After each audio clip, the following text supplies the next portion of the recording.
प्रिय इरफान, अभी ट्विटर से मालूम हुआ कि तुम अब इस दुनिया में नहीं रहे।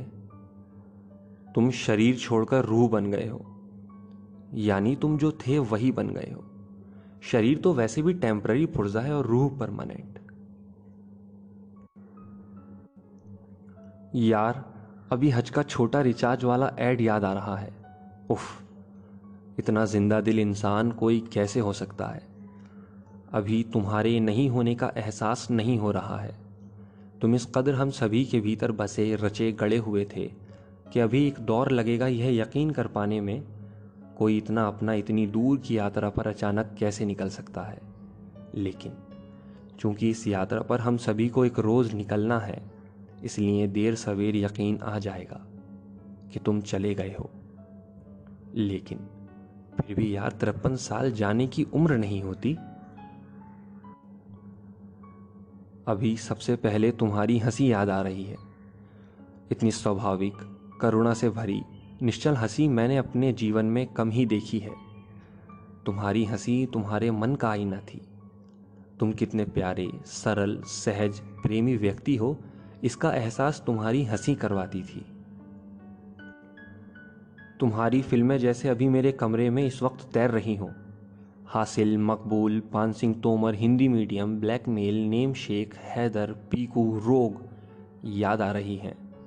तुम्हारा संजीदा चेहरा सुनाई दे रहा है। तुम्हारी भावुक आवाज़ दिखाई दे रही है। तुम्हारा चंद्रकांता सीरियल का किरदार बद्रीनाथ याद आ रहा है। तिलिस्म की दुनिया में खो रहा हूं मैं। तुम्हारी फिल्मी यात्रा पर तो कई वर्षों से तनकीद हो रही है। लोग लिख और पढ़ रहे हैं। ये वक्त तुम्हारी शख्सियत को और नज़दीक से महसूस करने का है। तुम्हारे मित्र तिग्मांशु धूलिया ने एक बार बताया था कि तुम कितने मेहनती कलाकार रहे हो। आज सारी दुनिया तुम्हारे जाने के गम में है, इसलिए कि सब तुमको प्यार करते हैं। प्यार इसलिए करते हैं कि तुम अद्भुत अभिनेता, अद्भुत आर्टिस्ट और कमाल इंसान थे। लेकिन यह विलक्षणता यूं ही नहीं पाई थी तुमने। तुम ऐसे परिवेश से आए थे जहां सादगी, देसीपन विरासत में मिलता है। लेकिन तुम आए ऐसे क्षेत्र, ऐसी दुनिया में थे जहां झूठ, ग्लैमर, चमक धमक हावी होती है। यानी दो अलग अलग दुनिया थीं जिनके बीच तुम बीत रहे थे। तुमने खुद पर, अपनी भाषा पर, अपने जहन पर काम किया। तुमने विश्व सिनेमा देखा, विश्व साहित्य पढ़ा, तुमने दुनिया घूमी। तुमने जीवन को पढ़ा और प्राप्त हुए अनुभवों को आत्मसात किया। यह बहुत बड़ी बात है कि तुमने शोहरत देखी और खुद को संभाले रखा। यह सबसे कठिन काम होता है। तुम साधक योगी की तरह रहे, सिनेमा की कंट्रोवर्सी, कैंप, पॉलिटिक्स से दूर। अभिनय कला ही तुम्हारे सबसे नज़दीक रहे। इसका नतीजा था कि तुम देश नहीं बल्कि विदेशी ऑडियंस की पसंद बने। तुम एकमात्र भारतीय अभिनेता बने जिसे इतना प्यार हॉलीवुड फिल्म इंडस्ट्री में मिला।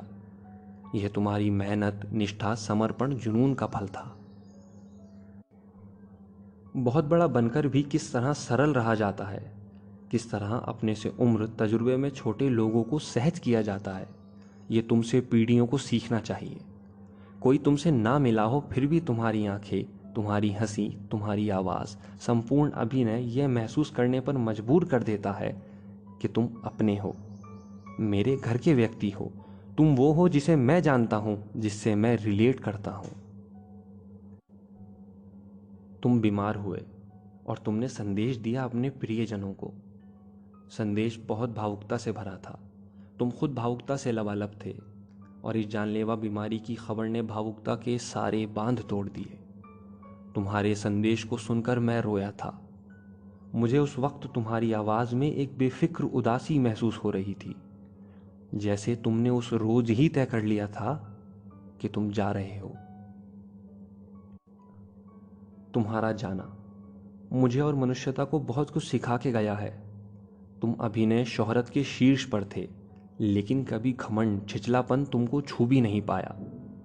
हमेशा मस्त, बिंदास, लल्लन टॉप आदमी थे और साफ गोई से सब कुछ कहते थे, चाहे फिर तुमको इसके लिए लोग धार्मिक उन्मादी निशाने पर ही क्यों न ले लें। तुमने हमेशा सच बोलने की ताकत रखी अपने पास। तुम कभी विचलित नहीं हुए इस बात से कि सच एक कीमत पर आता है। तुम्हारे जाने से जीवन दर्शन भी खुल रहा है। महसूस हो रही है अपनी तुच्छता। दिख रहा है कि कितना कुछ पाने के लिए आप क्या क्या प्लान बनाते हैं। उन प्लान को पूरा करने के लिए परिवार, प्रेम, खुशी को भूल जाते हैं। उसके साथ लोगों के प्रति नफरत, द्वेष, ईर्ष्या, हीनता, कुंठा, कंपटीशन की भावना रखते हैं। लोगों से रिश्ते खराब करते हैं कि आप आगे निकल जाएं, आपके सपने पूरे होने ना चूक जाएं। और फिर होता क्या है? प्रकृति आपके बनाए प्लान पर पानी फेर देती है। सब ठाट पर पड़ा रह जाता है और लाच चलता है बंजारा। इरफान, आप महसूस हो रहे हैं। लिखते और पढ़ते हुए मेरी आंखों में आंसू हैं। उंगलियां और जबान कांप रही हैं। मैंने हमेशा ही निश्चलता को बुद्धिमत्ता पर तरजीह दी है। कहाँ लेकर जाऊंगा इतना ज्ञान? ज्ञान जब प्रेम पर हावी हो जाए तो फिर किसी काम का नहीं। यह जीवन बहुत छोटा है किसी से नफरत करने, बैर रखने, शिकायतें पालने के लिए। हमने अपने भीतर कितना कुछ भर के रखा, लोगों के लिए, मजहबों के लिए, राजनीति के लिए, विचारधाराओं के लिए। इस कारण हमारी आत्मा बोझ में दबकर रह गई है और जीवन मर चुका है। असल में ये जीवन तो प्रेम करने और माफ करने के लिए है। ये बात जितनी जल्दी समझ जाए, जीवन उतना सार्थक बनता है। वरना यह एहसास भर जाता है कि हम चूक गए हैं। दुख और हास्य इस बात का है कि अहंकार के कारण हमको दिखता ही नहीं कि हम चूकते ही जा रहे हैं जन्मों से। आज जब मैं वर्तमान में जी रहा हूं, किसी से कोई शिकायत नहीं, नफरत नहीं, होड़ और ईर्ष्या नहीं है। आज केवल प्रेम है जो रह जाएगा मेरे बाद भी, जैसे आप प्रेम बनकर रह गए हैं मेरे भीतर और सभी प्रशंसकों के बीच। तब आपकी सार्थकता और शिद्दत के साथ महसूस हो रही है।